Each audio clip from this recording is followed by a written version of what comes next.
Welcome again to the Idiot's Palace. I have finished my Z-axis motor mount for the Zieg X2 and other similar mini mills. I've made this one to operate as a center pull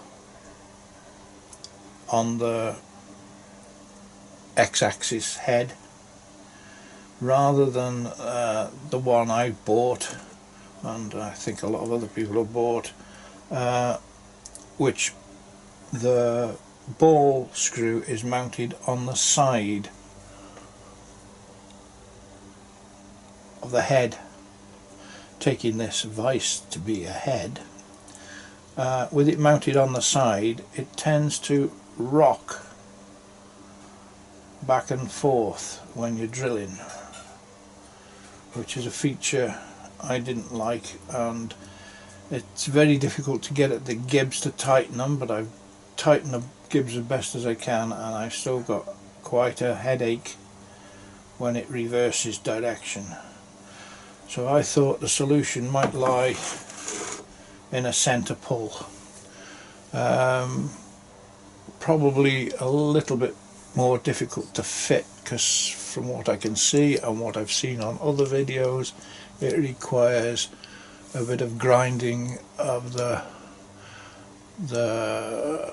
head mount that runs on the keyways.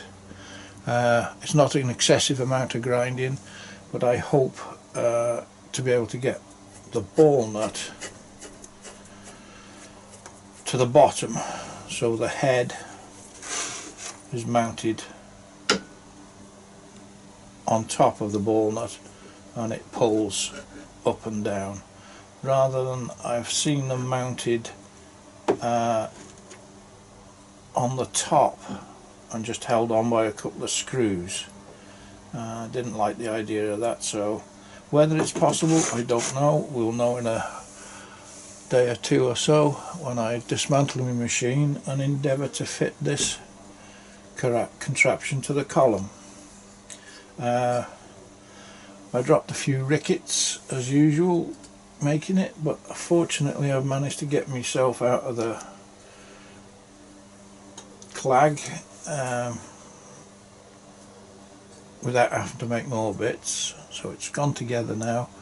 It's got the Lovejoy coupling, it's got a standard Chinese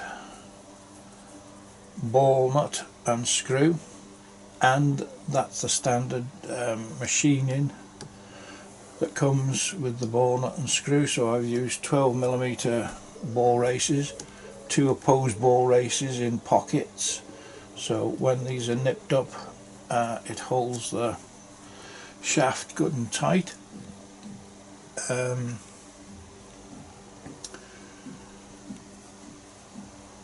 I can't see the point in doing any machining on it to bring it down to 8mm and 10mm. It's 10mm and 12mm thread, so that's it. And I made a little brass thrust washer just to nip up on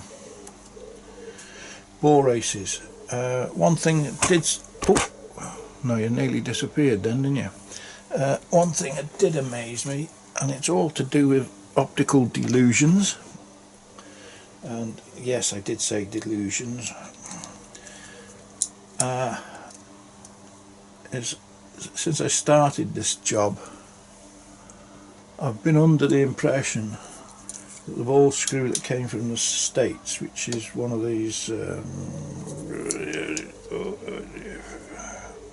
Thompson ones, was smaller in diameter. It was smaller in the diameter than my Chinese one, and I've been worried about getting... I've already put one of these in the X-axis and that fitted alright, and that runs lovely. There's less headache with them, or backlash, or whip, or whatever you like to call it, because these have even got sloppy in them, just stood still, you can feel it rattling about. Anyway, Just looking at them, I've always thought this one was a lot smaller than this one, and when I put my vernier on it, believe it or not, this one is nearly 1mm bigger in diameter than this one. So when I've done my normal machining of this flange off, this is going to be a smaller item to fit in the X-axis than this is. So that's good news. So when I get round to that one, I don't foresee any real problems. As I say, I'm fitting all these, although I paid and bought the kit from America, I'm converting all the machine to these screws.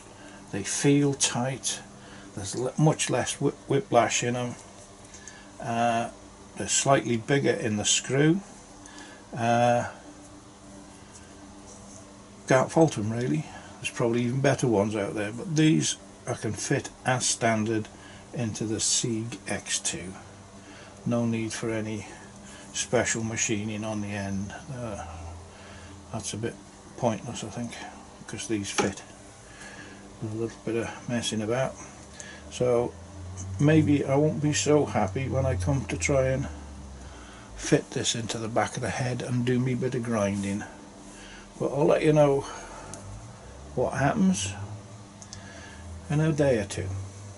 So thanks for watching, and good night.